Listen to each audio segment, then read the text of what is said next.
Bună dimineața și bine ne-am reîntâlnit, dragi prieteni, la o nouă ediție a matinalului, cea de astăzi, vineri. Ce dacă e 13 septembrie, vineri 13. N-ați de unul Pricope, n-aveți nicio treabă cu vineri 13, nu? Așa deloc. Deloc. Sunteți imun. Foarte soft, imun la... vedere. Știați că astăzi este ziua pompierilor din România? Da. Știați de la... Bătălia, nu știam de mic, bătălia de pe dealul Spirit. Da? Da. Ați participat la ea sau... Nu. Păi nu, dar ați spus că știam de mic. De mic am învățat la școală. Eu pe vremea mea se făcea carte. Am înțeles. Apropo de făcut carte, tot despre asta o să discutăm în această dimineață, sau și despre asta, pentru că alături de noi este chiar săracul Cătălin. Uite ce-i fac, mă, cum alerg el sărăcutul la o cameră la altă, că nu mai știe cu cine vorbesc. Așa e la început de emisiune.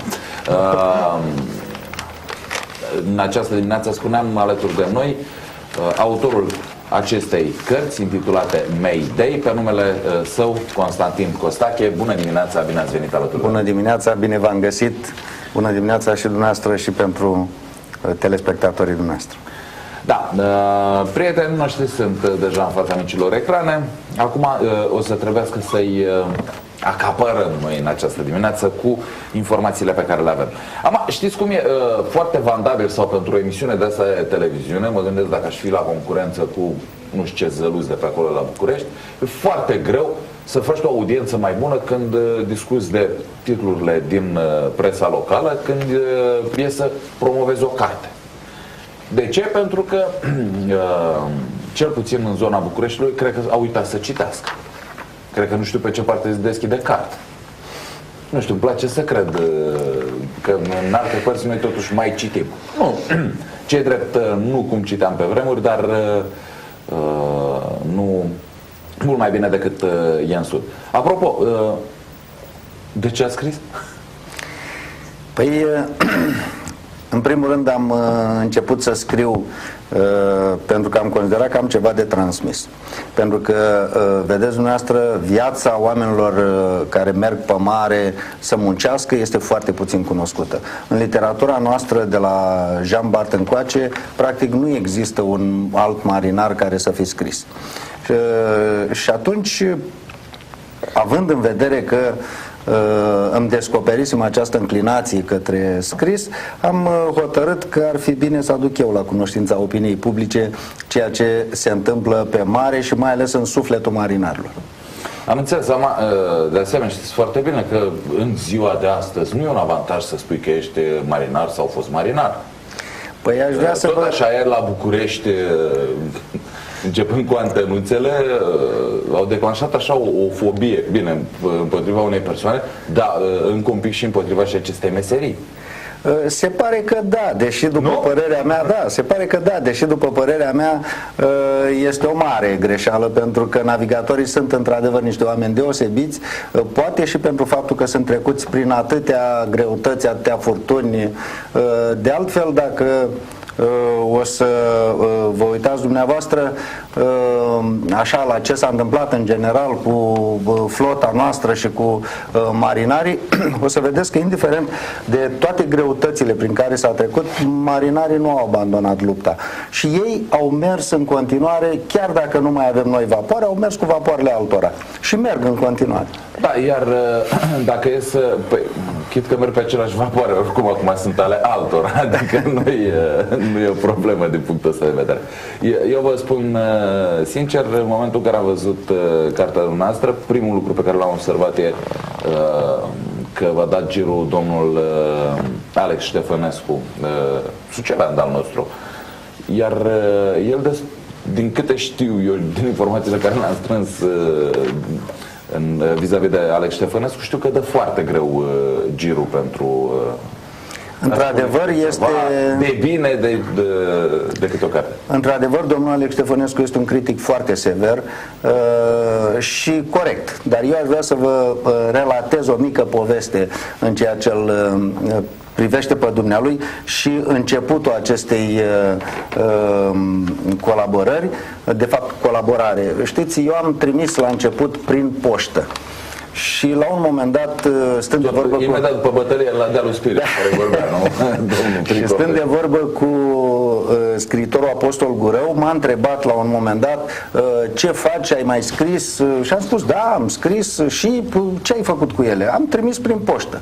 Și atunci domnul Apostol Gurău a zis, uite care-i treaba, eu te sfătuiesc să nu mai trimiți prin poștă. De ce? Și a spus, pentru că dumneata e o personalitate deosebită. Atunci când trimiți prin poștă ești doar un nume pe o foaie de hârtie. Când te duci și stai față în față cu omul, este cu totul și cu totul altceva. Ia 3 nuvele la sub braț și du-te la București și discuți acolo cu toată lumea. Și am făcut așa, m-am dus, am intrat întâi la editura Albatros, acolo am avut o surpriză extraordinară, stând de vorbă cu domnița Ștefănescu, care mă invitase. Lângă dumneavoastră era un domn care la finalul discuției a spus, dă-mi voie să mă prezint. Sunt Chiriacescu, director adjunct al editurii și uite, nu-i dau scrierile domniței, le dau unui om care este îndrăgostit de mare și într-adevăr le-a dat domnului Alfred Neagu. Domnul Alfred Neagu probabil că le-a citit cu foarte mare atenție, pentru că deși se terminaseră înscrierile în concursul de debut, m-a sunat peste 2 săptămâni și mi-a spus, domnule, nu numai că te-am introdus în concursul de debut, dar vreau să spun că l-ai și câștigat. Poftim să discutăm și să... Da. Și apoi am mers să-l caut pe domnul Alex Ștefănescu, care îmi răspunsese la poșta redacției. Și vreau să vă relatez aici scurt așa întâmplarea aceasta, că e foarte hazlie. Deci cu cele 3 nuvele la sub braț am intrat și am zis, știți, eu sunt un marinar care, uitați, am scris și eu. Și a zis, da, ai scris numele pe ele? Nu. De ce? Păi, zic, domnule, să scriu, spre exemplu, Mayday de Costache Constantin, mi se pare prea mult, că încă nu sunt un scriitor. Să scriu Mayday, să se deruleze povestea și la sfârșit să spun Costache Constantin, mi se pare prea puțin. Mi s-ar părea ca o simplă scrisoare, ca o simplă epistolă. Și atunci zis, bine, scrie pe manșetă.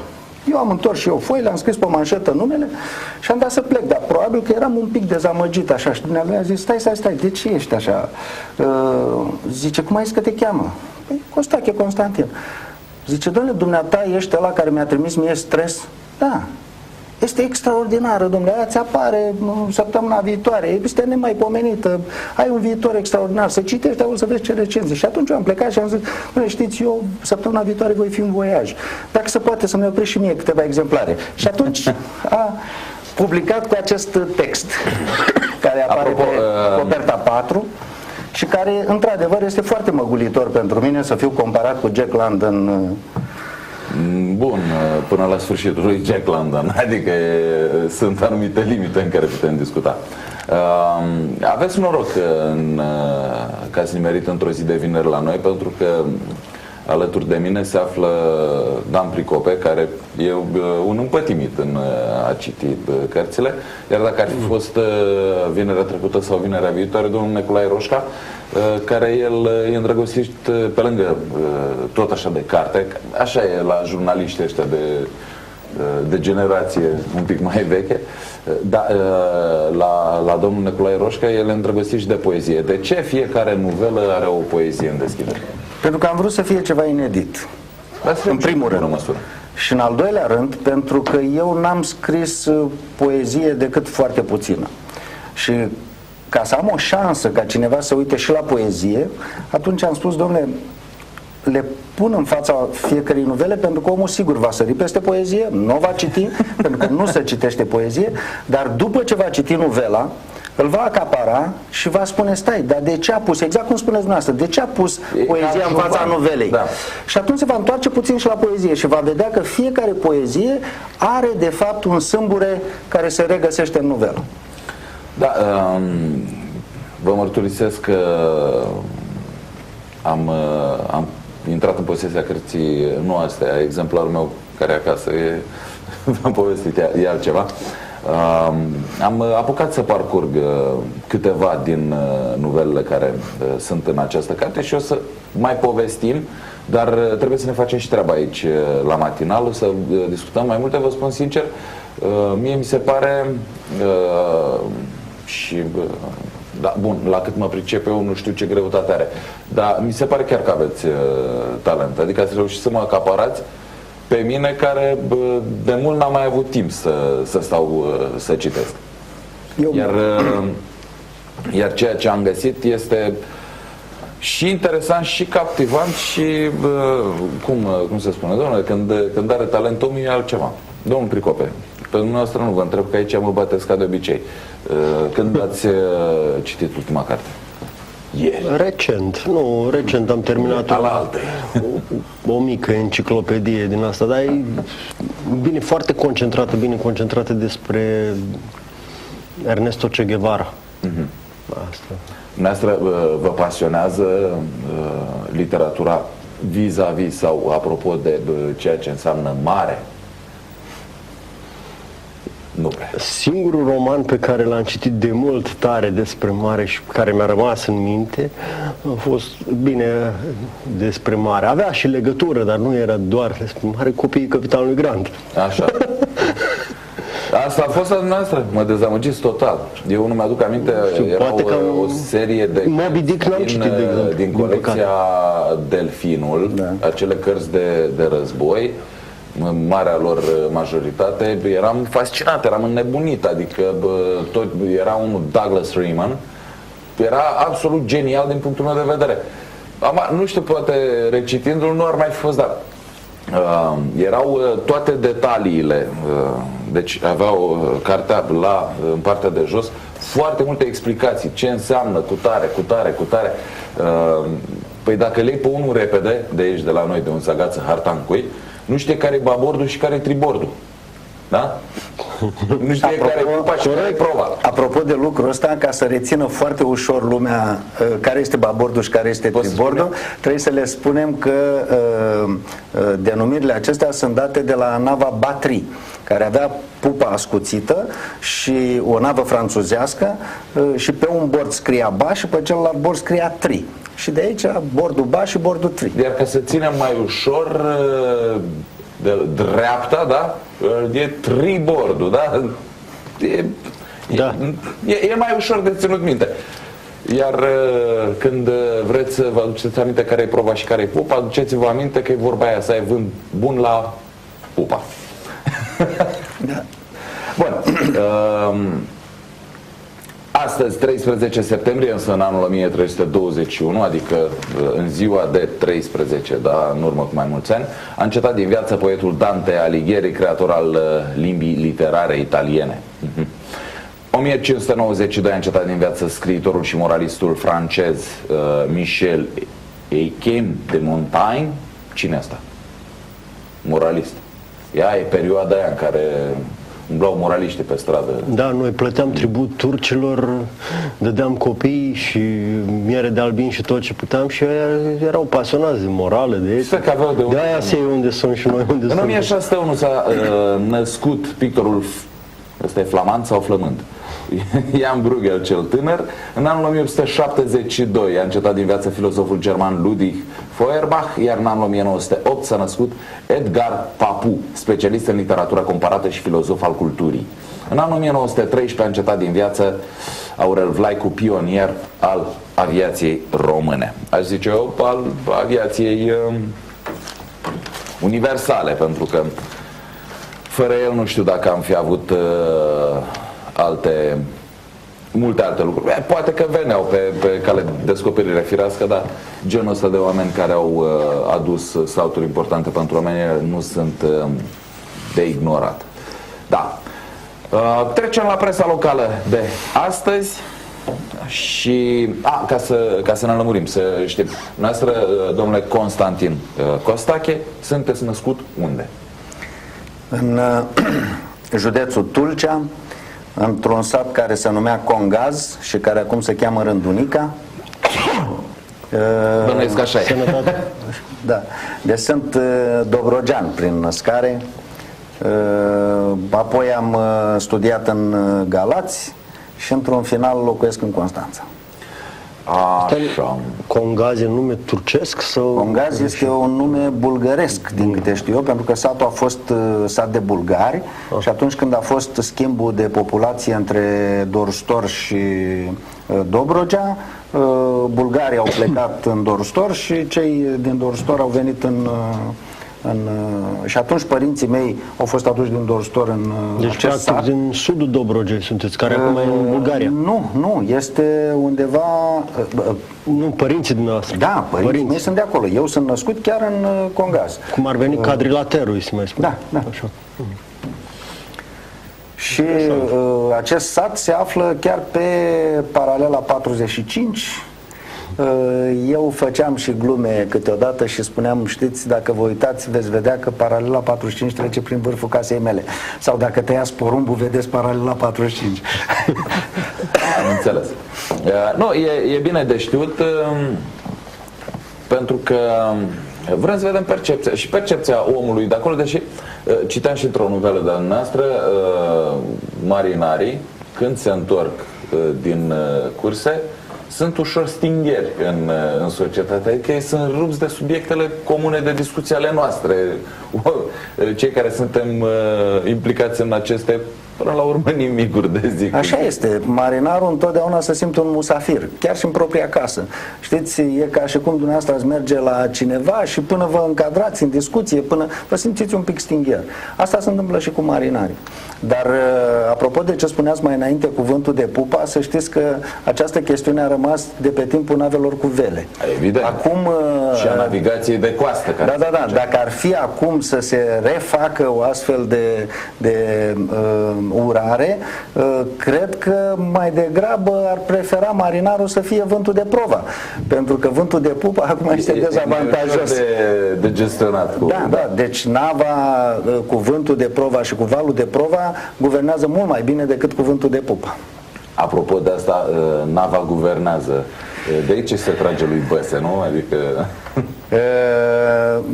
Da, să știți că marea calitate a unui comandant de navă este că întotdeauna ia hotărâri foarte repede. Noi, ca și comandanți, nu putem aștepta, să zicem, să rezolve altcineva treaba. Deci trebuie să iei o hotărâre, de altfel ăsta este și un principiu, o hotărâre odată luată este mult mai bine decât lipsa unei hotărâri, pentru că, indiferent și dacă este greșită, îți arată că ai greșit și știi să o corectezi imediat. Altfel, neluând o hotărâre, riști să intri într-o situație și mai complicată. Imaginați-vă că ai fi pe navă și că nava face gaură de apă, că am și spus chestiunea asta într-o emisiune referitor la câinii fără stăpân. Au fost atâtea discuții încât eu îmi imaginam, dom'le, cu chestia asta cu eutanasierea, eutanasierea, e ca și cum ai fi pe o navă, nava face gaură de apă, iar tu, în loc să încerci să-i acoperi gaura, să nu mai intre apă, tu pornești pompele. Și ce faci cu pompele atâta vreme cât apă intră în continuare? Deci trebuie să iei o măsură clară care să-ți taie de la rădăcină rău, sursa răului. Sursa răului. Acum, eu vă spun sincer, sunt câteva site-uri care au fluxuri de știri de cea mai bună calitate. Acestea sunt Times New Roman, Mediafax-ul e chiar serios. Deci Times New Roman, Kamikaze și mai nou, descoperit de mine, nu știu de când e, audvoci.ro. Sună bine asta, audvoci.ro. Site-uri de o certă valoare, iar de acolo am aflat că în problema eutanasierii câinilor și așa mai departe, Brigitte Bardot a venit cu soluția fără tăgadă cea mai bună. Deci eutanasierea nu este bună, de acord toată lumea. Castrarea, iarăși, barbară metoda, n-are sens să discutăm.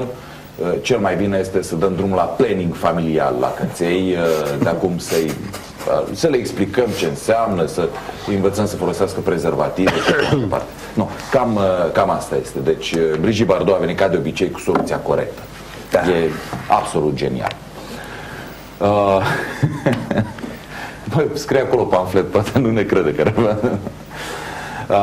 obiectivul de astăzi, Monitorul și Crai Nou sunt ziarele locale pe care le avem la dispoziție, toate în această dimineață, și asta este un lucru cât se poate de bun. Și în virtutea acestui fapt începem cu Crai Noul de astăzi.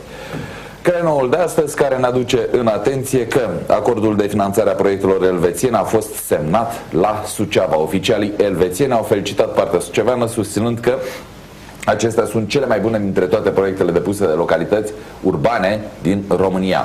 Primăria Suceava își propune realizarea unui sistem de încălzire pe bază de energie alternative în bazar, extinderea iluminatului public în municipiu și achiziționarea mai multor vehicule electrice.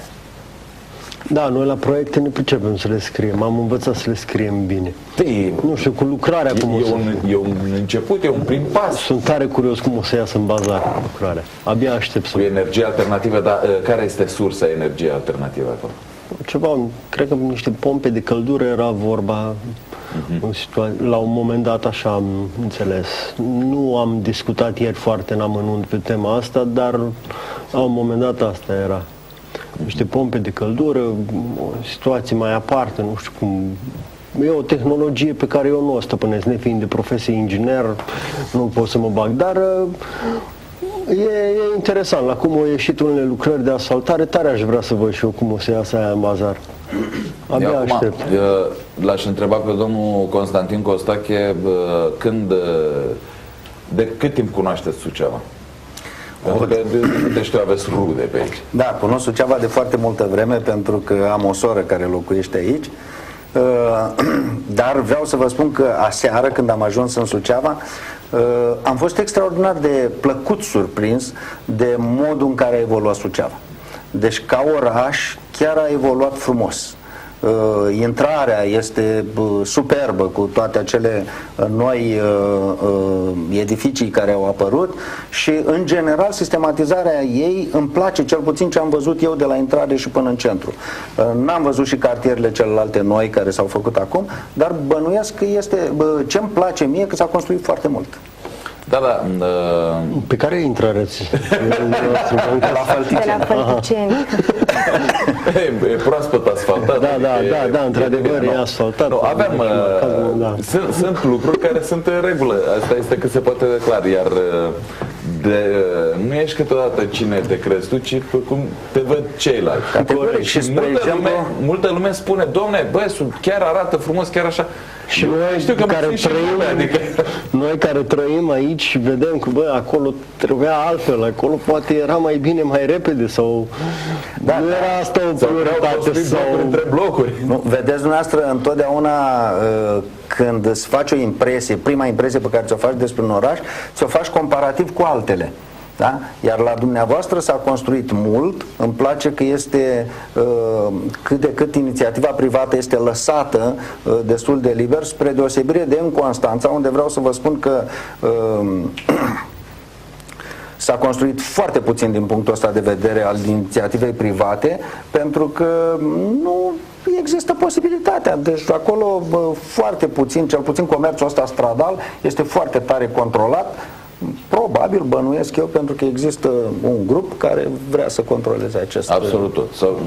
Mai aveți și noastră informații de acolo, dacă sunteți constanțean, normal tot că... prin comparație, spre exemplu, văd ce se întâmplă în Constanța și ce se întâmplă în Galați. Deci eu, studiind în Galați, merg destul de des și în Galați este superb din punctul ăsta de vedere al inițiativei private. Adică acolo nu stai nici măcar o secundă într-o stație de autobuz, aștepți, pentru că sunt foarte multe microbuze. Oricând ai nevoie de, să zicem, o țigară sau un suc sau oricând găsești la orice oră din zi și din noapte, pentru că s-a dat drumul să facă oamenii să aibă inițiativă oriunde s-a putut. Asta e de bine și trebuie să recunoaștem că practic e unul din câștigurile mari pe care le-am dobândit după 89. Da, trecem și la alte titluri din presa locală de astăzi, nu înainte de a vă anunța că în această dimineață avem și 4 invitații la circ. Da? 4 invitații la circ pentru dumneavoastră. Vom avea 2 concursuri în această dimineață. E vorba de Circul Safari, cel din parcarea Shopping City. O să ne facem datoria la momentul respectiv. Angela, ai legătura?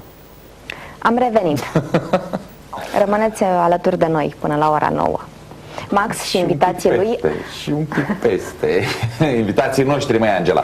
Deci, Crai Nou, Monitorul și Obiectiv sunt ziarele pe care le avem la dispoziție. Un consilier local și avocat sucevean reținut pentru trafic de influență. Întreabă-mă pentru Ce? Întreabă-mă pentru ce sumă. Stai mai un pic, dar ce, ai fost și tu implicat? Nu, Doamne Uite, în ferește. obiectiv scrie clar, avocatul Paul Rusu, reținut ieri de DNA pentru că a dat 5.000 de euro mită unui procuror. Și bineînțeles nu putea. E o știre care, vă dați seama, când a apărut ieri, pe la ora 4 parcă, nu? Cam pe la ora 4 a apărut informația, domne, avocatul Paul Rusu, dar de fapt nu știu dacă avocatul Paul, sau așa păruse, avocatul Paul Rusu, dar nu ne-a apărut de la PC, deci el e președinte la... A fost, Nu mai a este, fost. nu mai este, a Dar fost. cine? Nu mai e, n-a ajuns Haineagu este deputat acum și nu președinte mai și Răzvan Florea președinte executiv. Da, domnule, cumva Paul Rusu la PC, care vreo 2 ceasuri a fost și deputat. Da, s-a vrut deputat vreo 2 ceasuri, într-adevăr. Da, a avut la voturile care au fost în 2012 vreo 2 ceasuri a fost când se numărau, când se așezau, când se pitroceau datele. Păi el și cu Tiberius Brădățan au fost singurii care n-au ieșit de la USL, parlamentari. Aha. Deci Paul Rusu, consilier local din partea Partidului Conservator. Consilier local aici la noi era ceva? Da, da, da. Dar e nasol, nu? Nu mai putem vota proiectul ăla de salvarea handbalului sucevean. Da. Păi dacă nu consilier până altul, până nu? Da, ce? Nu trebuie prezență 100% în Consiliu. Important e să-l aleagă. Important e să aleagă. Că depusul înțeles. pune repede. Dar nu știu dacă e neapărat, că uite, mai e cazul unui consilier local, Dan Roibu, Și el. și el a fost reținut și nu și-a dat demisia. Bine, la el situația e un pic mai diferită. Aici, omul Paul Rusu chiar a dat mită. Ăla era reținut pe ideea că... Adică noi avem 2 consilieri locali arestați la ora asta? Nu arestați, au fost reținuți. Reținuți. Li s-a dat drum pe asta. În cazul lui Dan Roibu, situația a fost cu totul alta. E o competiție între 2 barouri și un barou a dat în judecată un alt barou și a început toată tărășenia. A găsit un procuror care să meargă pe ideea că da, domnule, este ilegal să fie 2 barouri și unul trebuie să dispară. Și atunci, implicit, Dan Roibu Da, deci a fost nu e tocmai în regulă. a intrat în problema asta. Deci avocatul Paul Rusu de asta dată a încercat să-i dea unui procuror suma de 5.000 de euro pentru a obține o soluție favorabilă unui client al său cercetat pentru infracțiuni la regimul rutier. Pe data de 10 septembrie, Rusu i-a amânat procurorului respectiv la parchetul de pe lângă Judecătoria Suceava suma de 3.500 de euro. Ieri Paul Rusu și clientul său au fost prinși în flagrant pe când încercau să-i dea magistratului diferența de 1.500 de euro. Cei 2 au fost reținuți și astăzi vor fi prezentați instanței cu propunere de arestare preventivă.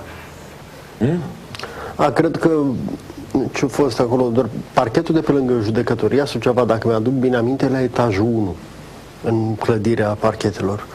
Și cred că domnul procuror a zis că, domnule, hai ca să fie o chestie serioasă, să-și cheme și ceilalți colegi. Și eu chemat pe aia de la etajul 4 de la DNA, că numai erau disponibili. Să vadă și ei cum e treaba. Da. Și probabil de asta s-a ajuns așa la o situație mai... O săracul, domnul avocat, nu... Eu zic că este politic, nu se poate. Este politic. Tot băse, politic, de aici se trage. Asta, da, tot băse, că e de la partidul ăla lui Voiculescu. Da. Vedeți, lui Voiculescu i-au amânat pronunțarea sentinței pe 26. Deci amânarea amânării la amânare de... În fine, nu intru în categoria aia care abia aștept rău altuia de la Voiculescu. Nu știu, deja frizează ridicol, adică e ceva în care, din punctul meu de vedere, se vede foarte clar neputința societății românești în fața presiunilor politice, neputința inclusiv a justiției în fața presiunilor politice. În cazul lui Voiculescu, eu asta văd. Sunt mulți care se tem că dacă și Voiculescu pică, atunci vor pica sau vor intra și alții la închisoare în toate partidele politice, pentru că domnul Dan Voiculescu a avut bunul obicei sau abilitatea asta politică de a negocia cu oameni din absolut toate partidele politice, până și din PRM sau DMR. Cred că Iar negocierile nu totdeauna care a verzilor Gigi Becali. Poate nu. Da. Poate deci nu. cu ăla cred că nu au. Poate nu. Nu se știe niciodată. S-ar putea să fie surprize și de acolo. Abilitățile astea poate că s-ar traduce și în niște manevre mai puțin legale. Și unora le e teamă. Chiar și din alte partide. Nu ar vrea neapărat să-l vadă pe Dan Voiculescu în închisoare. Am înțeles. Nici măcar o zi. Mită pe mare se primește? Pentru ce? Pentru orice. Cred că dacă s-ar putea da mită să sufle mai puțin vântul, probabil că ar exista și pe mare, dar altfel de ce? Cazuri de mită, bineînțeles că au fost, sunt și vor mai fi, din nefericire, foarte multe. Acum, eu, dacă tot s-a ajuns la discuția asta, că asta pentru a favoriza un client cercetat pentru infracțiuni la regimul rutier, vă spun sincer, salut inițiativa de a modifica codul rutier și amenziile care sunt pe acolo și toate coercițiile care le pregătesc. Dar câteodată totuși mă cam strânge în spate, ați văzut cam cum sună, adică prea sărim din lac în puț, prea ne ducem pe extreme. Da, în definitiv și la urma urmei cam trebuie să ne racordăm la realitate. Cam trebuie făcut ceva în domeniul ăsta, pentru că parcă prea multe accidente se produc și prea în marea lor majoritate sunt din cauza consumului de alcool. Ai băut, pune pe altul să conducă. Și a vitezei excesive. Corect, dar eu, dacă am văzut bine la televizor ieri dimineață, am înțeles că pentru o trecere pe roșu amenda ar fi între 10.000 și 16.000 de roni. Mi se pare imens. Mai ales că această infracțiune de trecere pe roșu nu poate fi cuantificată extraordinar de bine. Imaginați-vă că intri în intersecție pe verde, că te blochează cineva și că ești pe roșu, polițistul este dincolo, te oprește și trebuie să plătești 10.000 de roni. Atunci se vor naște situații hilare, situații foarte grave. Aș zice niște situații care sunt la mâna altora, pentru că exact. Nu toată lumea beneficiază, par exemplu, cum avem noi aici în Suceava, un proiect care a fost bine implementat la vremea respectivă. Avem aproape toate intersecțiile supravegheate cu camere video. Și ai, să zicem, la un moment dat, probe poți obține din punctul ăsta de vedere. Pentru că nu de puține ori putem apela la discuții, stai că eu aveam dreptate. Da? Da, dar știți dumneavoastră, până la Dumnezeu te mănâncă sfinții. Eu pot să vă relatez, spre exemplu, că am oprit mașina în Constanța pe o stradă, undeva într-un refugiu, au venit, mi-au pus caracatița, mi-au făcut proces verbal cum că aș fi campat pe spațiu verde, am făcut fotografii, am mers în instanță și am mers, deși amenda era foarte mică, 2 milioane. Nu, era vorba de gest în sine. Gestul în sine, pentru că era absolut greșit ceea ce spuneau. Dar vreau să vă spun că am câștigat procesul, chipurile am câștigat cele 2 milioane, deci mi s-a anulat amenda, dar a trebuit să plătesc cheltuieli de judecată 2 milioane jumate. Pentru că legea este absurdă. Oricând te judeci cu statul, ești obligat să plătești cheltuielile de judecată. Lucrul ăsta eu nu îl înțeleg. Deci principiul cel mai important al dreptului este că întotdeauna vinovatul plătește. De ce în cazul ăsta vinovatul este cel care n-are vină? Da, ați dat statului, vedeți, până la urmă ați dat 2 milioane jumate în loc de 2 milioane. Dar dumneavoastră n-ați dat în judecată statul, ați dat primăria. Da, dar pe principiul ăsta, se merge în toate, absolut în toate. Eu cred că primăria de Constanța are un avantaj. Da, în toate spețele în ceea ce privește statul. Deci dacă vrei să faci ceva, eu nu înțeleg, spre exemplu, dacă eu am datorie 5 lei, statul mă execută, mi-a banii imediat, mă omoară, mă sugrumă. Dar dacă statul are să-ți dea 5 miliarde, pe nimeni nu interesează.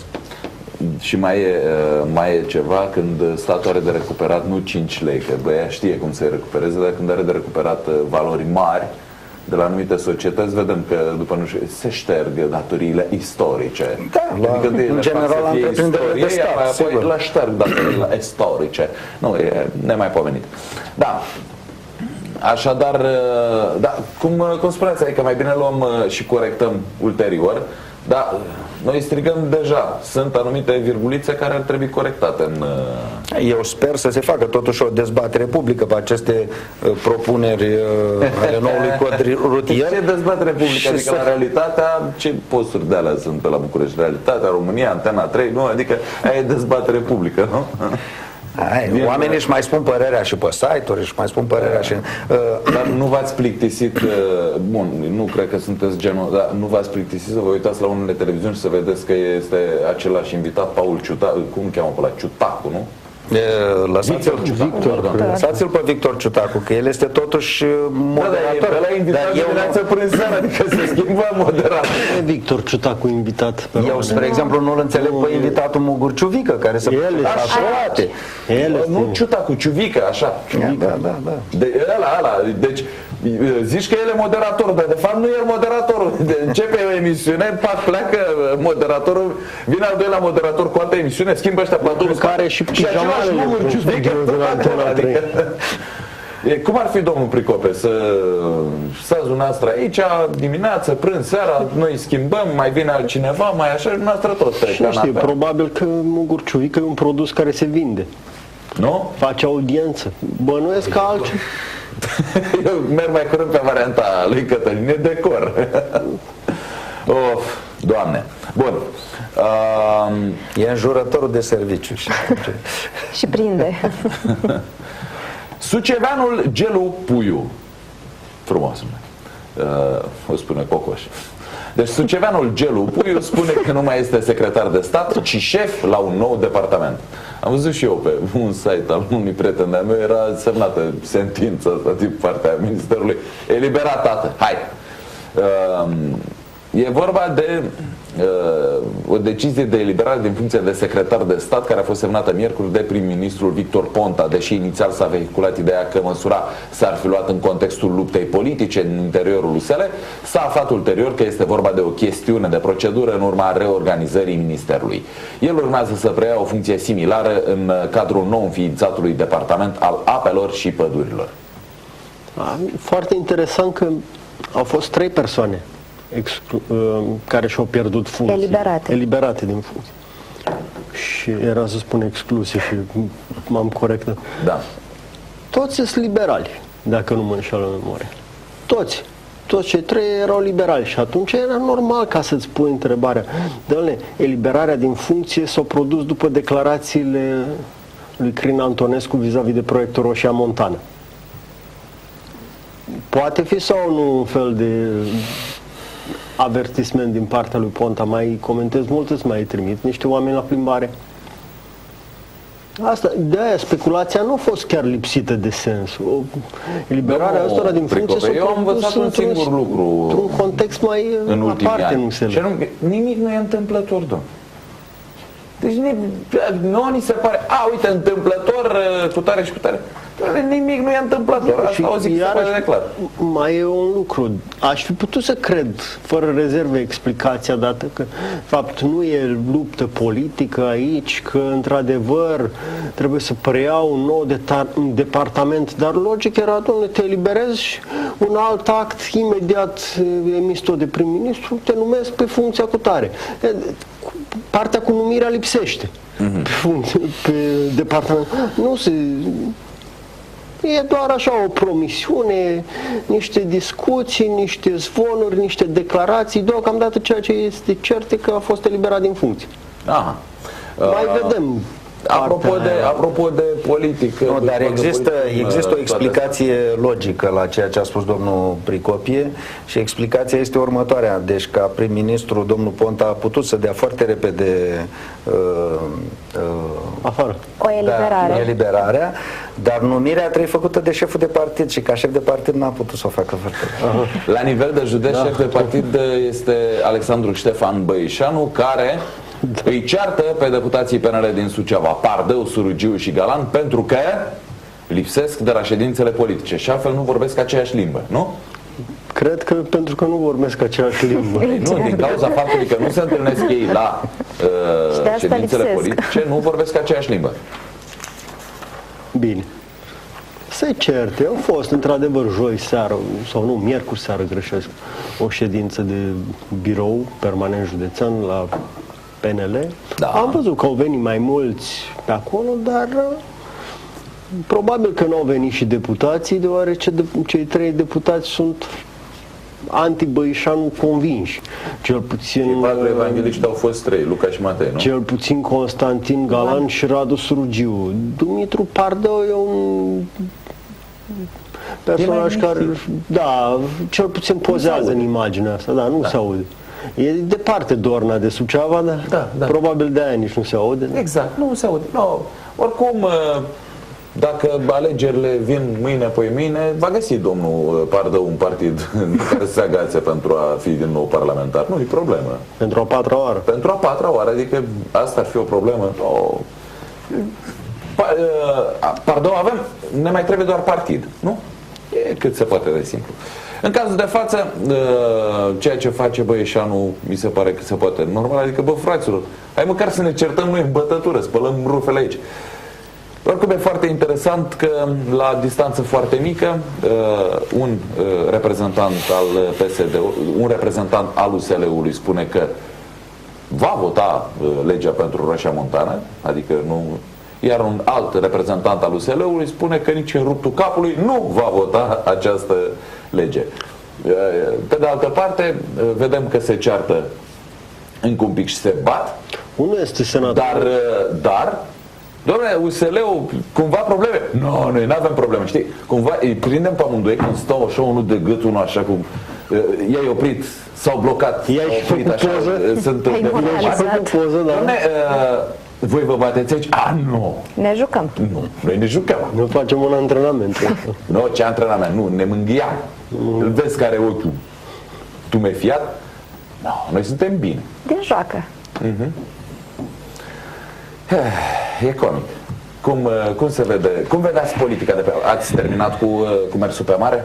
Da, cu mersul pe mare am terminat din 92 pentru că am intrat în business-ul privat. De pe mare cum se vedea politica? Dar ce v-ați prins? Atâta vreme cât am reușit să o văd de pe mare, era bine, nu? Cum să vă spun, ne interesau doar rezultatele. În rest, toată această bălăcăreală care este în ultima vreme chiar nu ne interesa de niciun fel, pentru că noi aveam cu totul și cu totul alte probleme acolo. Știți, în momentul în care intri, să zicem, într-o furtună și trebuie neapărat să ieși din ea, nu te mai gândești la alte lucruri. Te gândești cum să te salvezi pe tine, cum să salvezi nava, cum salvezi echipajul și bunurile de pe navă. Iarăși avem nevoie de publicitate. Păstrează ideea, te rog frumos, Dane. Ați spus de furtună pe mare. Spuneți-mi, vă rog frumos, aceste nuvele, aceste povestioare, aceste, că eu cam așa, au în marea lor majoritate sâmbure de adevăr? Da, absolut orice întâmplare din aceste novele are un sâmbure de adevăr, deci se pleacă de la un sâmbure de adevăr, de la o întâmplare, dar bineînțeles că sunt puse în operă cu ficțiune, cu știți cum se titulează Mayday. Într-un interviu pe care l-ați acordat unui post de radio din Timișoara, vă întrebau dacă e vorba de o zi de mai. Da, în momentul în care ați ajuns dumneavoastră la Timișoara era într-adevăr mai. Aș vrea să vă spun de unde vin aceste cuvinte pentru semnalul de pericol. Deci, în primul rând, deși sunt cuvinte englezești, s-a pornit de la cuvintele franțuzești, venez de m'aider, veniți să mă ajutați.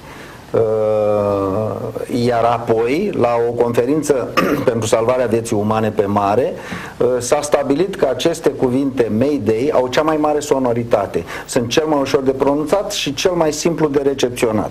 Și atunci, la acea conferință s-a stabilit că acesta să fie semnalul de pericol în fonie. El este, dacă vreți, similarul SOS-ului din telegrafie. Da, Mayday așadar înseamnă o solicitare de ajutor, un strigăt de ajutor. Am să vă întreb la un moment dat dacă v-ați gândit că poate exista un strigăt de ajutor al al autorului de carte, al cărții în general față de... Pentru că sunteți într-o situație, vă pun deopotrivă, toți scriitorii, sunteți într-o situație relativ ingrată. Nu știu că se mai citește cartea, câte exemplare se mai vând, bun, poate un, cum îl cheamă, Patapievici, nu știu care, sau cum îl cheamă pe ălalt? Cărtărescu, nu? Cărtărescu, așa. Ok, Cărtărescu se vinde că e de bonton, adică a scos omul cartea normal, mai vine ăștia. Alex Ștefănescu, dar nu e greu să pătrundeți pe piața asta, se vând cărțile, cum vă îmbrățișează librăriile inițiativa? Într-adevăr, văd că toată lumea se plânge că este foarte greu, că se citește foarte puțin și așa este, se citește foarte puțin, dar se citește. Și eu aș vrea să vă spun că eu am următorul crez. Se citește povestea. Deci în momentul în care spui o poveste credibilă și care acaparează, eu sunt convins că mai devreme sau mai târziu vei fi citit. Și eu vreau să vă spun că scriu în ideea de a crea imagini.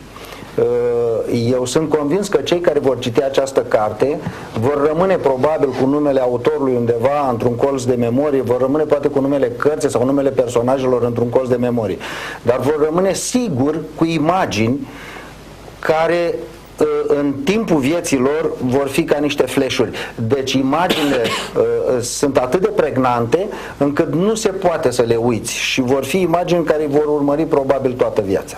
Și aici adevărul e, repet, din punctul meu de vedere aveți talent în a face lucrul ăsta. Chiar novela care dă titlul acestei cărți, novela Mayday, presupune o operațiune de salvare la care participă o navă românească. N-am înțeles, am fost obligat la un moment dat, dar fiind faptul că n-aveam timpul tot la dispoziție să rețin ce tip de navă era, am intuit că era vorba de un mineralier, pentru că deasupra o navă comercială de mărfuri generale. Ok, m-ați lămurit, dar oricum era una de-asta mare, da? Pentru că elicopterul la un moment dat se așează deasupra depozitului 3 sau ceva în genul ăsta, asta înseamnă magaziei 3, ceea ce înseamnă că era destul de măricică. Nava asta românească reușește să scoată din ghearele morții, ca să spunem așa, 3 indivizi.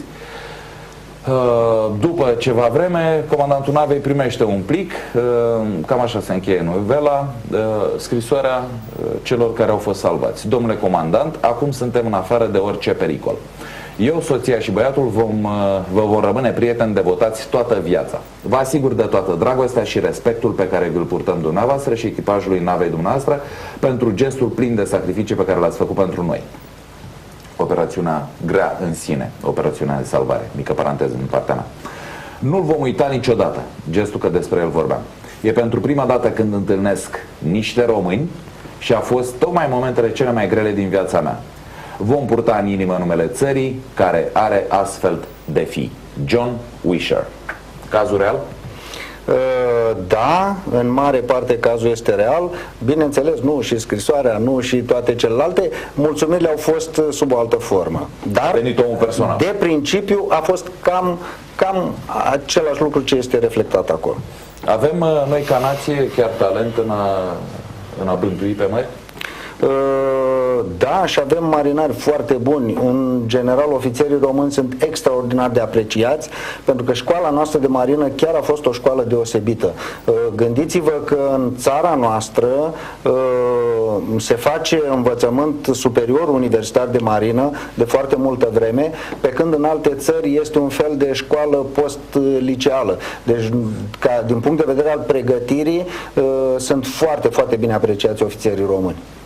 Am înțeles. Să vedem cum apreciați dumneavoastră, stimați telespectatori, în această dimineață ce mai avem de oferit în partea finală a emisiunii noastre, și anume invitații la circ, horoscopul zilei cu Angela, înainte de asta, și bineînțeles ultimele informații pe care vi le mai putem furniza și din presa locală și vis-a-vis de lansarea de carte pe care o face domnul Constantin Costache în cursul zilei de astăzi la orele 18 la librăria Cărturești, unde așteptăm pe toți telespectatorii dumneavoastră. Nu în cap. Da, publicitate, revenim.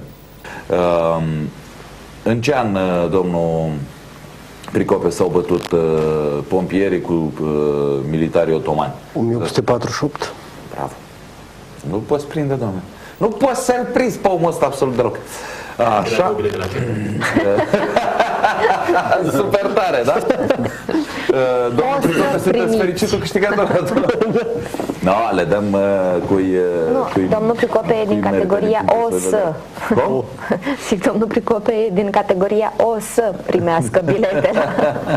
Mă, că mai aveam una, că e 13, da? Cred că a fost și tot 13 în anul 1899. Da. În 1899, în Statele Unite ale Americii, are loc primul accident auto soldat cu pierderea unei vieți. Și ăștia cam au început tot. Și tot pe 13 septembrie de an reținut anul, New York devine prima capitală a Americii. După aia au făcut regionalizarea și au mutat capitala la Washington. Regionalizare. V-am gândit așa un pic în dimineață. Regionalizare sau federalizare? Cum? Regionalizare, federalizare, nu știu dacă e tot una așa ceva. Eu ziceam de regionalizarea noastră, ce probleme avem noi aici. Că vă dați seama, stimați telespectatori, domnul Pricope n-a ezitat mult. Cum l-a prins în pauza publicitară, l-a luat domnul Constantin Costache. Doamne, chiar ați mers pe mări? Da, chiar am mers pe mări. Chiar ați comandat? Chiar, domnul, chiar am comandat. Bă, ce și ați mers și prin Marea Neagră, și prin Marea Neagră, de aici pleci, dar și în Marea Cutare, și în Marea Cutare. Și acum, în Oceanul Indian ați fost acolo, v-ați bătut cu pirații? Nu, că nu erau. Nu erau peste tot, adică nu e cum e acum, adică somalezii nu aveau atât de multă foame în ei. Dar adevărul, cum era cu flota? Și de aici vă mărturisesc că, nu că mi s-a părut interesantă discuția, dar chiar vreau să punctăm. Pentru că nu de puține ori, apelând la cărți, pentru că acolo au mai rămas lucrurile scrise, mai aflăm că am fost numărul 2 mondial în ceea ce privește tehnologia extracției de petrol, că am fost numărul 1 mondial la un moment dat în ceea ce privește inovația în domeniul ăsta, că am fost numărul 2 mondial în ceea ce privește flota pe bune. Vă rog frumos, povestiți. Da, noi am fost al doilea mare proprietar de nave din lume după Grecia. Așa cum spuneam, ca și pavilion, ne situam undeva pe locul 4. Deci România a avut 382 de nave comerciale. O flotă extraordinar de mare. Din păcate, această flotă s-a pierdut absolut prostește. Și vă spun lucrul ăsta pentru că am fost implicat în acest fenomen. În ce sens ați fost implicat? Am fost implicat în sensul că începând cu 1992 am avut în management 5 nave de la stat. Nu este adevărat ceea ce s-a tot vehiculat că privații au distrus flota, ba din contră eu pot să vă spun că cele 7 companii care au preluat nave în management în 1992 am preluat vapoarele când societatea Navrom avea un minus de 13 milioane de dolari și noi în momentul în care ne-au fost luate vapoarele societatea Navrom era pe plus. Asta așa ca să nu se mai facă atâta tevatură cu chestiunea asta, iar în ceea ce privește vinovăția... Noi de aici, de unde se agață harta în cui, avem următoarea percepție. Au fost pierdute, deci s-a vândut flota și nici măcar bani n-am luat pe ea. Da, flota s-a pierdut absolut din prostie, aș putea să spun, din lipsă de profesionalism și din rapacitate. O să mire poate pe foarte multă lume să vă spun că principalii vinovați pentru pierderea flotei sunt acei politicieni, fără să iau apărarea nimănui, sunt acei politicieni care dădeau telefoane și dădeau ordin directorului Navrom și îi spuneau, vezi că vine la dumneata doamna Cutare, care fusese contabilă la firma de gunoi din oraș, îi dai 5 vapoare. Și se executa directorul și îi dădea 5 vapoare. Indiferent cât au protestat profesioniștii, lucrurile astea s-au întâmplat din punct de vedere politic și s-au întâmplat aproape până în 97. Dacă ar fi să mă întrebați pe mine, deși îmi vine greu să fac asemenea afirmații aici, aș putea să vă spun că sunt câteva persoane care știu foarte, foarte bine ce au făcut. În niciun caz, una din acele persoane nu este președintele Băsescu. Deci, din punctul meu de vedere, alții sunt responsabili pentru pierderea flotei. Eu pot să vă spun că, având vapoare în momentul ăla, am făcut o grămadă de cereri să cumpărăm navele pe care le exploatam. Și am venit cu tot felul de propuneri, să o facem prin hire purchase, adică pe timp ce plăteam chiria, practic să plătim vaporul. Să plătiți, am practic, oferit... ar veni nu o chirie, ci rată. Exact. Ceea ce, bineînțeles, mulți români au făcut în momentul în care și-au mutat firmele dintr-o anumită locație în altă locație. Pot să vă spun că am oferit, spre exemplu, pe unul din vapoarele, să zicem, dau un exemplu, așa, pe unul din vapoarele pe care le exploatam, am oferit $800.000 să-l pot cumpăra și mi-a fost refuzat. Același vapor a fost vândut cu $150.000 după aceea, arabilor și așa mai încolo. E absolut revoltător ce s-a întâmplat cu această flotă și pot să vă mai spun... Vreau să cumpărați cu 800.000, nu ați introdus elementul șpagă în... Este foarte adevărat. Pot să vă mai spun că am participat la o licitație pentru cumpărarea unei nave care se chema Drobeta 1850. Lucrurile astea sunt absolut verificabile. Am câștigat licitația cu $165.000 și în momentul în care, la 5 minute după ce s-a bătut cu ciocanelul și a spus a adjudecat-o Europolis, a apărut directorul firmei și a spus: cine a câștigat licitația? Europolis. Nu vând, domnule, vaporul. Și după 2-3 luni de zile, când am mai băgat în vaporul ăla încă vreo $40-50.000 în reparația lui, a fost vândut unui arab cu $130.000.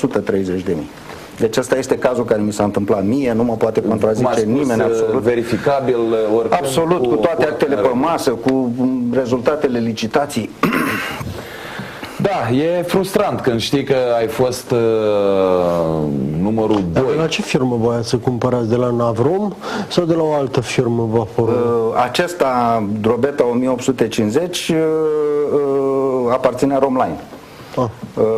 Dar celelalte vapoare pe care le-am avut în management timp de 5 ani de zile, de la Navrom.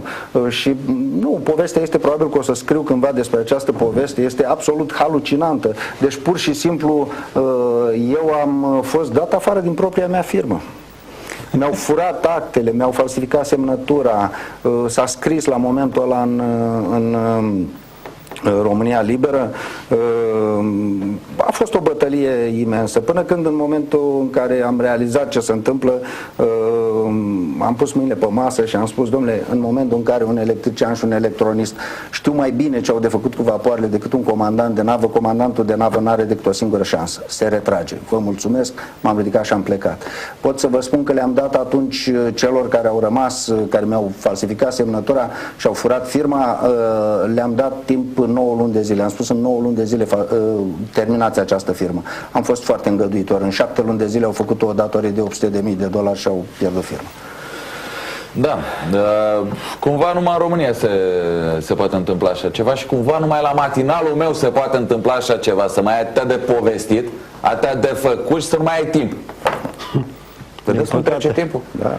Să știți că în emisiunile mele parcă e condensat așa, parcă e, nu știu cum, suferă distorsiuni. Ăsta e termenul corect. Avem invitații la circ. Știu că sărim așa de la una la alta, dar rog regia să pună numărul de telefon la care dumneavoastră puteți suna. Și tu mă aștepți că eu să citesc de pe monitorul ăsta mic? Stai că am monitor și în spate. Nu, dar în ăsta nu mă văd. Dane, tu ai ochelari la tine? 0230 516 009. 009? De ce n-avem noi 007? Că așa avem, 009. Deci 0230516009 este numărul de telefon la care dumneavoastră sunteți așteptați să sunați chiar în acest moment N-am pus încă întrebarea, dar e atât de grea încât nu o să fie nicio problemă. Circul Safari prezintă Grande Reptile Show. Așa scrie aici, așa citim. În parcare la Shopping City Suceava, unicul circ cu 70 de animale. Fix!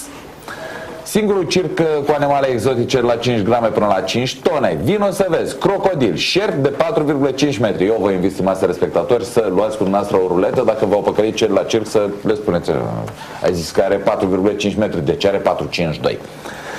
Iguane, tarantule, bivoli, bizoni americani și cămile. Artiști și clownii îți promit adrenalină și distracție la cote maxime. Premiera 13 septembrie 2013, ora 19. Adică azi, de seara. Miercuri, joi și vineri, spectacolele vor avea loc de la orele 19, iar sâmbătă și duminică de la orele 16 și 19. Ultima reprezentație va avea loc duminică 22 septembrie, dar mai e timp, ora 16. Un spectacol inedit intitulat Pe urmele lui Jack Sparrow și Pirații din Caraibe. Vedeți tot, iarăși, mare, vapoare, animale marine. Un număr inedit și spectaculos, tarantule prezentate cu mâinile goale. Ia, vă rog frumos, scoateți înregistrarea de acum 2 ani de zile când plimbam și eu o tarantulă pe aici, prin platou. Ce pe am, nu? Sunt nebun. Prețuri. Intrarea pentru toată lumea 10 lei, intrarea pentru toată lumea la lojă 20 de lei. Asta miercuri, joi și vineri. A sunat telefonul? Avem pe cineva? Să pun întrebarea. Unde va fi Circul Safari? Bună dimineața, cu cine stăm de vorbă? A înțeles cineva ceva? Că aici în platou s-a auzit parcă ar fi o transmisie de pe altă planetă. Bună dimineața! Alo? Alo, da. Alo? Bună dimineața, ne auziți? Alo? Alo? Deci în mod firesc. Da, alo? Da, acum auziți? Da, vă aud. În sfârșit, slavă Domnului. Cu cine stăm de vorbă? Cătălin Sidoru din Ipotești. Bună, Cătăline, câți ani ai?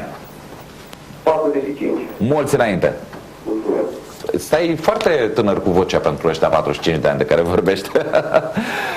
Cătăline, uite, am 2 invitații pentru tine dacă îmi spui unde e Circul Safari. Da. Da, deci 2 invitații dacă îmi spui unde e circul. Deci, parcarea Shopping City. Corect. Cine e invitat în dimineața asta la noi? Am deschis chiar la final, nu știu, nu pot să vă zic. Aha, păcat. Da.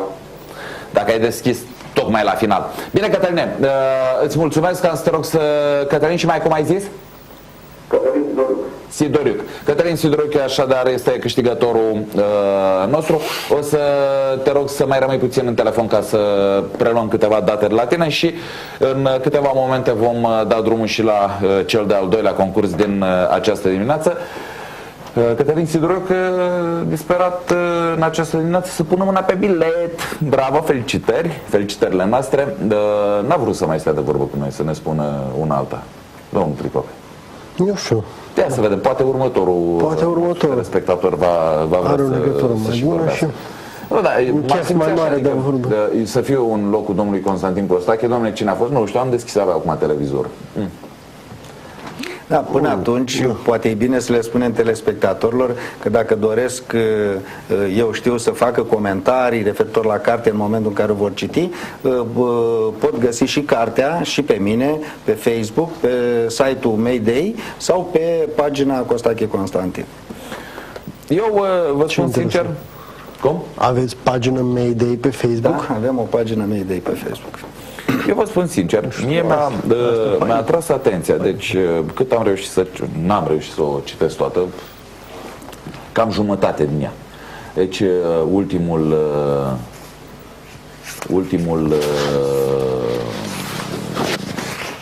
novelă pe care am apucat să o citesc și vă mărturisesc că m-a atras destul de bine. Da, ultima a fost asta, de Hram. Până aici am apucat să citesc. Iar una dintre novelele care m-a atras cel mai mult, cel mai tare a fost Călătoria. De ce oare? Fantastic. După părerea mea este cea mai bună, din carte. Deci am avut și noroc, adică Dar am nimerit este și un pic mai greoaie, pentru că acțiunea se întâmplă pe foarte multe planuri, este cu multă introverție, e un pic mai greu, dar este într-adevăr o novelă foarte frumoasă. Deci asta înseamnă că mai știu să citesc, domnule. Lucrul ăsta mă bucură. Deci dacă am reușit să nimeresc toate astea. Da, să elibera linia telefonică, verifică prima oară ca să nu tragem o chinuială de pomană. Și să spunem că dăm drumul la cel de-al doilea nostru concurs. A doua întrebare pentru telespectatorii noștri este: când va avea loc reprezentația de deschidere pentru Circul Safari? Care, dar, ca să nu vă dau și răspunsul. Deci când va avea loc reprezentația de deschidere? Ne întoarcem iarăși, sărim așa de la una la alta. Iarăși am reușit să fac o emisiune foarte dezlănată, așa. Dar iarăși mi-a sărit în atenție un titlu din presa locală de astăzi: polițist bătut în scara de bloc în care locuiește un individ pe care l-a anchetat. Domnul Pricope s-a încruntat, deci e un subiect care l-a scăpat. E din Opcini? Deci, dacă nu mă înșel, un domn Rițcu sau așa ceva. Deci agentul principal Ioan Curecheriu, de 49 de ani, agresorul, mă refer. Iar agresorul Vasile Puiu Hrițuc. Așa. A ajuns deocamdată la secția de psihiatrie la Burdujeni pentru a se stabili dacă a avut discernământ la comiterea faptei. Înseamnă că probabil speră că o să treacă fapta lui așa, o să neobservat. Și dacă n-a avut sau dacă a avut, dar e o strategie a unora, de fiecare dată când fac o nefăcută, se internează un pic la spital, zic că sunt un pic cu discernământul plecat de lângă ei și vine discernământul, îi ajunge din urmă, dar ei stau liniștiți, da, câteodată îi depășește, ei stau liniștiți acolo sau uneori nici măcar acolo nu stau, doar figurează pe hârtie și ei... Păi dacă n-au loc, n-au un să-i țină și de-aia. Da, săraci. Da, n-au suficiente cămășuțe de alea. Nu știu ce să spun, nu știu foarte bine cazul ca atare, să zic că am pătruns foarte adânc în măruntai, nici nu-mi prea place zona infracțională. Da, nu, adevărul e, dar și eu nu e din punctul nostru foarte aici, pe administrație, pe ceea ce se întâmplă, pe comercial, dar pe politic, pe politic. Apropo de asta, haideți că a încercat domnul... Hai să rezolvăm și cu concursul. Bună dimineața, cu cine stăm de vorbă? Alo, bună dimineața. Așa da. Ia, domnul Mitică, bine ați venit. Petrică. Bine ați venit alături de noi. Bine v-am găsit. Câți anișori aveți? 45. Mulți înainte, dar e de asta cum se cheamă, e normal. E ziua 45, da. Telespectatorii noștri, model, au 45 de ani, dimineața sunt alături de noi. Tocmai ați deschis televizorul, nu? Nu, mai devreme, la 8. Am înțeles. Și ați văzut invitații mei din dimineața asta? Da, domnul Constantin Constantin. Ați reținut... O navigație mare. Da. E o poveste frumoasă. Noastră ce meserie? Conducător. E cam tot pe acolo, păstrând proporțiile. Adică, fie vorba... Apropo de asta, ați văzut cum vor să facă legea? Da. Ce părere aveți? Eu știu ce, eu am venit la vedere și mă urmăresc pe domnul ăla, chiar nu greșești deloc? Chiar așa e corect? Nu fii șoferul impus, a ministru. Ministrul spune ăla, și mă urmăresc, chiar nu greșești deloc? Da. Și vedem, lui i-o permisul? Dar nu, dar asta cred că e soluția, dacă stau bine și mă gândesc. Dacă o să trebuiască să cumpărăm camere de alea. Oameni cu urmărim pe el, nu că nici șoferul angajat. El să fie la volan, sau cineva din familia lui. Și văd, nu greșește deloc.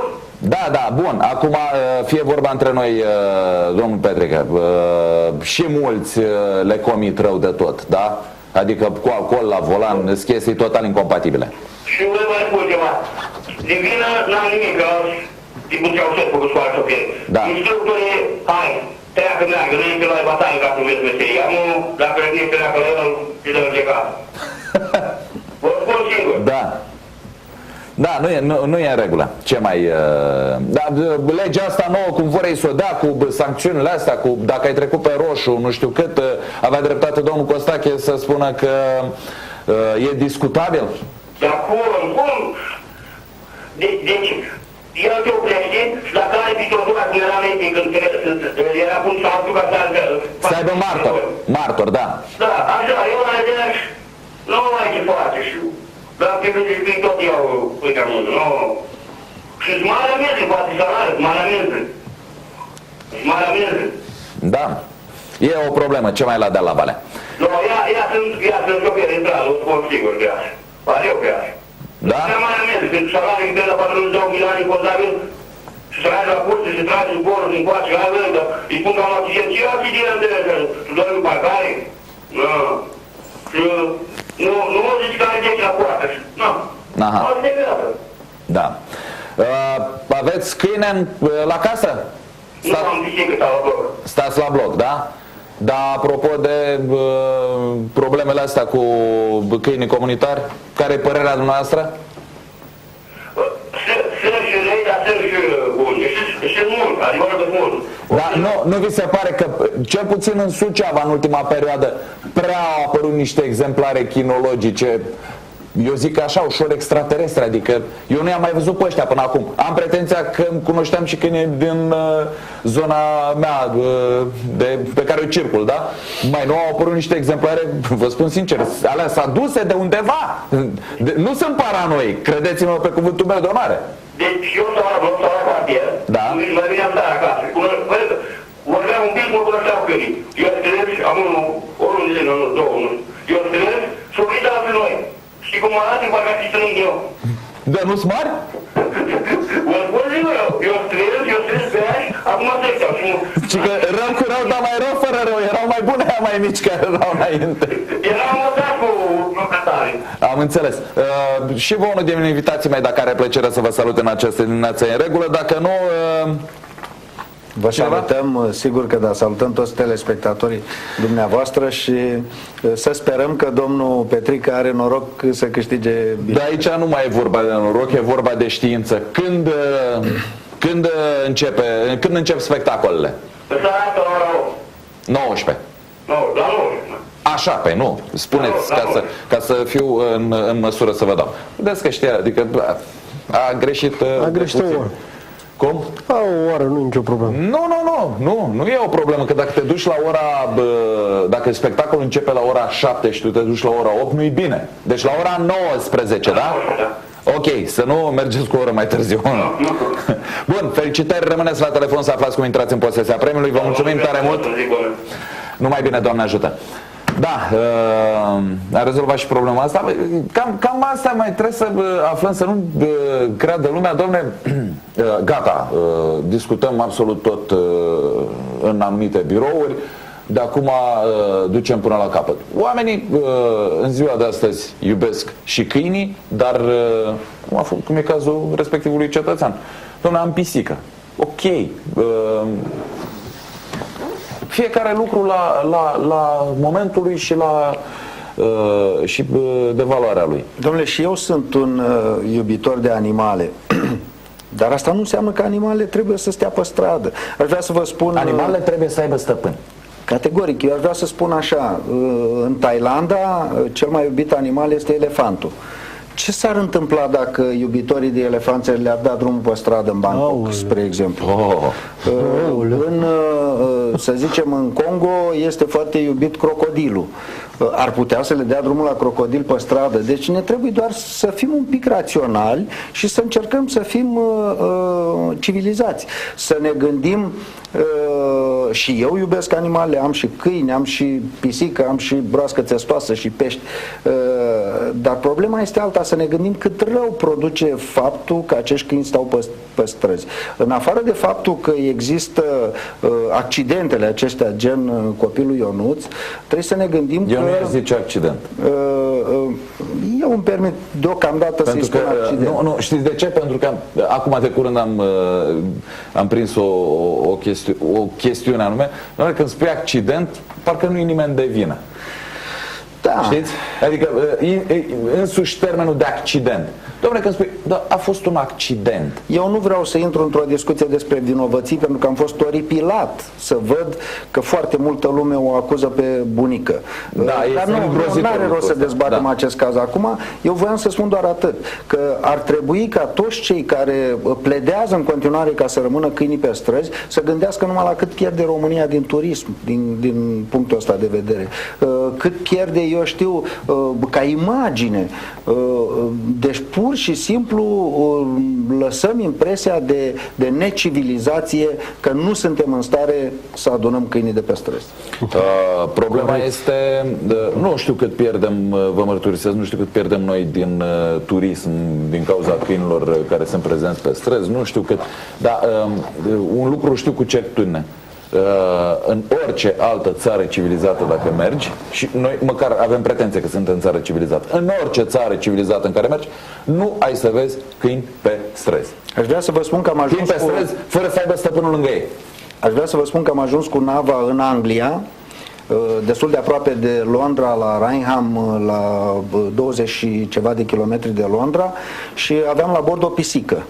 Autoritățile ne-au pus în vedere pisica să nu cumva să scape pe chei. Din păcate, cel care supraveghea pisica a uitat iubloul puțin deschis și pisica a sărit de pe navă. Deci nava a fost reținută în Anglia până când am găsit pisica. Deci dacă n-am fi găsit pisica, nava rămânea acolo. Lucrurile așa se discută civilizat. Ori mai găseați altă pisică până la urmă? Nu, pentru că a fost fotografiată la sosire, deci nu puteam să plecăm decât cu pisica noastră. Și am găsit-o pentru că alături, aproape de acel chei, era un restaurant și ea s-a cioase la acel restaurant. Pe urmă vreau să vă spun că în Belgia, pe urmă vreau să vă spun că în Belgia o cunoștință de-a mea s-a mutat într-un bloc nou și a vrut să-și ia iepurașul pe care l-avea, și acolo a trebuit să ia aprobare de la toți ceilalți locatari. O singură locatară nu a fost de acord și n-a avut voie să-și aducă iepurașul în casă. A trebuit să-l țină în garaj. Logic. Deci astea sunt lucruri de civilizație. Nu poți să deranjezi pe ceilalți. Deci, așa cum am mai spus eu și cu alte ocazii, da, suntem iubitori de animale, dar animalele mele eu nu le permit niciodată să deranjeze pe altcineva. Dacă ies cu câinile la plimbare, categoric are borniță, are lesă, văd acum că, spre exemplu, să plimbă oamenii pe plajă cu pitbull, cu cărora le dă drumul. Deci nu se poate așa ceva. Nu se poate să îi inoportunăm pe ceilalți. Asta s-a ajuns pe litoralul românesc? Vai de... Să te plimbi cu pitbull-ul pe... Dar aici spune lucru. Va fi foarte greu de gestionat și de pus în aplicare legea care practic îi obligă și la ora actuală pe cetățeni, când ies cu ai lor câini, dacă sunt de talie mai mare sau rase periculoase, să poarte boniță, greu va fi pusă în aplicare legea dacă nu vor fi strânși ceilalți câini fără stăpâni de pe stradă. Eu consider că... Doi, eu vă spun sincer și o spun cât se poate de clar și știu de asemenea foarte bine că iubitorii de animale, cei care au animale, în momentul și care, cei pe care știu eu, știu că au grijă de animalele lor și am văzut și gesturi care se petrec în Suceava. Dom'le, e câinele meu, dar am ieșit cu el la plimbare, dar dacă s-a răhățit undeva, strânge în pungă și duce la gunoi. Către asta va trebui să ajungem. Dar în momentul de față îi cred pe oameni. Bă, da, ăla umple tot parcul, da, în care se joacă și copii, alt lucru. Parcuri pentru câini, parcuri pentru oameni. Asta este, adică va trebui să fie diferențe clare. Unde să pui pe ăla să strângă? Vine asfaltul, maidanezul se răhățește peste tot și tu mai... Asta cu parcuri pentru câini și parcuri pentru oameni nu o văd prea repede, mai repede. Nu mă interesează, va trebui făcută. Mai repede de 20-30 de ani nu avem. Noi nu avem parcuri destule. Va fi. Și revoluția tehnologică s-a mișcat mult mai repede. Vor fi și parcuri pentru câini. Nu se poate, adică așa la un loc nu merge.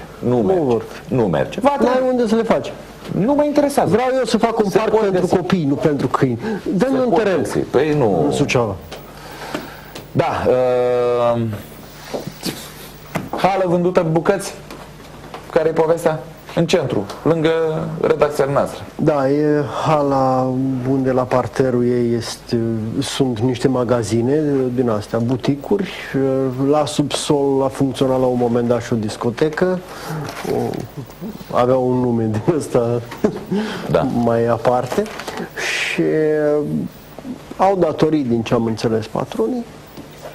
Și trebuie să le rezolve. Aveți și dumneavoastră știrea în obiectivul de astăzi, polițist de proximitate bătut de un scandalagiu. Da? Da, normal, dar știu. Zuleac. Zuzeac și Constantin, nu Cătălin. Ce drăguță. Trebuie să-l chem într-o zi și pe el pe aici. Invitați-l. Da. Domnul Pricopea, mulțumesc mult pentru prezența în emisiune. Și eu vă mulțumesc. Domnul Constantin Costache, vă rog frumos, faceți dumneavoastră cum se zice, o invitație pentru cei care vor să vină și o invitație, într-adevăr, e și frumos să cunoști autorul la ceasul lansării cărții în Cărturești, astăzi ora 18, da? Da. Deci, dar în primul și în primul rând de pus mâna pe carte pentru că chiar prinde. Da, și aș vrea să vă spun că lansăm cartea în Suceava și în Iași. Deci astăzi la Suceava și mâine la aceeași oră la 18 nu ne vedem în Iași. La Iași. Și o lansăm sub sloganul "Vă aducem marea în nordul Moldovei". E mare lucru să simți mirosul mării aici la Suceava sau la Iași. Nu puteți să faceți "Vă aducem marea în Bucovina" și să faceți așa afișul acolo în Iași? Da, am eu ceva cu Iași, nu? Da, e rivalitatea asta. Știu, oriunde sunt două mari orașe apropiate, oriunde există această rivalitate. Există și între Galați și Brăila. Da, dar nu. Noi o să trebuiască să facem așa, să ne unim noi cu Botoșaniu sau cum vreți dumneavoastră, Botoșaniu cu noi, nu are importanță, și după aia rivalitate cu Iași. Adică asta îmi doresc. Nu. Deci chiar cu Iași îmi place să mă bat. Sper să și pot. Da. Vă doresc mult succes pe când, știu că e abia, nu că abia ați terminat-o, dar pe când următoarea? Nu, întrebarea vine foarte bine pentru că lucrez la un roman din care volumul 1 este gata. Probabil că îl vom scoate undeva la sfârșitul anului acesta sau începutul anului viitor. Iar volumul 2 lucrez acum la el. Vreau să vă spun că mai am încă 3 volume de povestiri și roman gata. Deci lucrăm foarte puternic pentru că eu am scris mult, dar o perioadă foarte îndelungată n-am vrut să public și n-am vrut să public pentru că eu am ideea că atunci când faci ceva, trebuie să faci la nivelul de performanță, cu foarte mare temeinicie. Și n-aveați încredere în forțele mele? Nu că n-aveam încredere în forțele mele, dar a trebuit în primul rând să asigur mijloace de trai familiei. Și atunci m-am dedicat mai mult business-ului decât scrisului și publicatului, pentru că îți ia ceva timp să lucrezi. Dar acum am ajuns cu business-ul la un nivel, zic eu, la care pot să spun că familia mea are viitorul asigurat și atunci pot să-mi permit să încep această campanie de reluarea publicării tuturor și de lucru la ele. Aș vrea să vă spun că această nouă carte pe care o pregătesc va fi o carte surpriză, deci acțiunea se va desfășura în primul volum numai pe mare, numai la bordul navei, iar în al doilea volum acțiunea se va desfășura pe plan internațional și cred eu că va fi un real succes. Am înțeles. Eu sper că v-am deschis apetitul pentru a încerca să căutați această carte momentan sau începând de astăzi în Cărturești.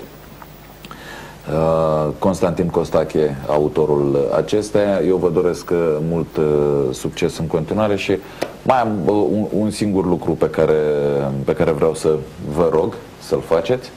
Și anume, apropo de ce ați început să povestiți vis-a-vis de flotă, luați acolo și notați. Strângeți acele documente care le mai puteți strânge, puneți-le deoparte. Poate într-o bună zi veți scrie un roman. Nu știu dacă musai cu titlul de ficțiune sau pur și simplu un roman ancorat în realitate, dar cred că lucrurile scrise și într-o variantă ușor mai romanțată sau mai tehnicizată ne vor folosi.